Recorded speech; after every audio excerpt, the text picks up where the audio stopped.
Okay. Nick Dutch back again. I just want to talk to you today about the problem of the mythos. During my former days, I would be meeting lots of people involved in different varieties of different disciplines, and people often speak about the Lovecraftian H.P. Lovecraft mythos and using that magically. But then I think to myself, like, why bother? Surely that means you're taking up a lot of your attention learning about the fictional world of Lovecraft or whatever, as opposed to thinking about what it means to actually experience energy and to play with it and shift it.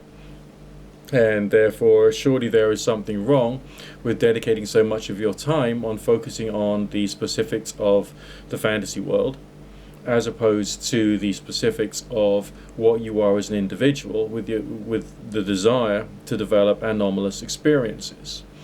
Now, with some people, it's very useful for them to have, a mythology, a storyline to try and hang their emotions, thoughts, and feelings upon. But that's great.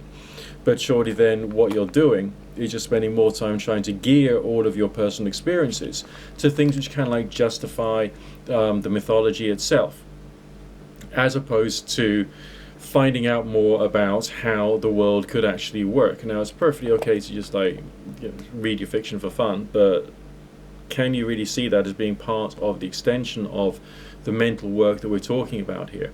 I'm not sure if we can. There are some things which seem to have some variety of concrete existence when you do things, such as the circle when you cast it, right? Okay, such as occasionally, if you're lucky enough, the energy from whatever source it is that you've been calling forward, that has some genuine validity to a certain extent, okay? And same with, the various different entities I've spoken of, including the energy field, the aura, the chakras, and the rest of that. So there are some things which appear to be almost cast in stone. But the way in which we experience these things when we're doing like visual imagination work and journeying work, you've got to accept the fact that something could be getting in the way. There could be some kind of like psychological interference. Another positive attitude towards the adoption of a mythos, as opposed to just like finding a way of tabulating the different regions of your emotional life and your mind and your perceptions and your imagination on the tree of life, which is the traditional way of doing things, would be to enhance your cognition and understanding of what different things, properties might possibly be like under some hypothetical circumstances. But you've also got to stop yourself from falling prey into the trap of just enjoying speculation and discussion, as opposed to getting into the real work and experimenting with it, trying to work out what happens. Much of the things that we talk about here are based on all the states of consciousness practice for the purposes of gaining spiritual experience and with the hope of developing some variety of anomalous experience on the way. That's essentially what I'm talking about here. Don't use the phrase "it works," because that's not compatible with the nature of the phenomena. It's just the wrong use of language.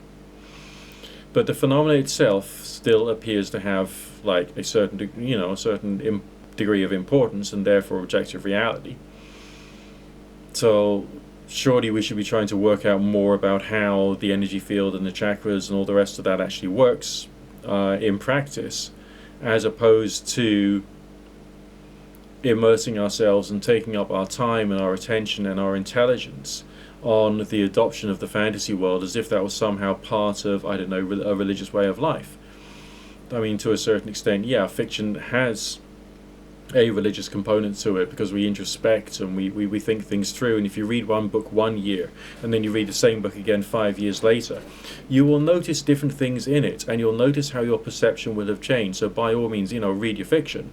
It's good for you. But aspiring to connect that necessarily, specifically, with transcendental experience, I don't think that necessarily works. And therefore, think carefully about the mythologies that you're choosing to incorporate into the way in which you're seeing things, and also the attitude of the various different, ideas that you're bringing into you through fiction will be having a subtle effect in shaping your perceptions and your emotional reactions to things as well. So bear that in mind too, especially when you're using horror as a means of explaining, let's say, the character of what it is you think you're dealing with. So I think there is a problem with just picking up random mythologies here, there, and everywhere. And I think there's much more of a importance to trying to work out what the energy field is about and learning how to interact with it and learning how to use it. That's what would make sense. This is my sermon for this Sunday, so to speak.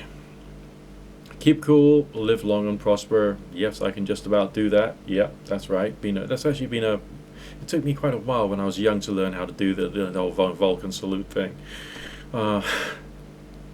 Haven't yet been able to make someone unconscious through grabbing them on the shoulder, but give me time, come on.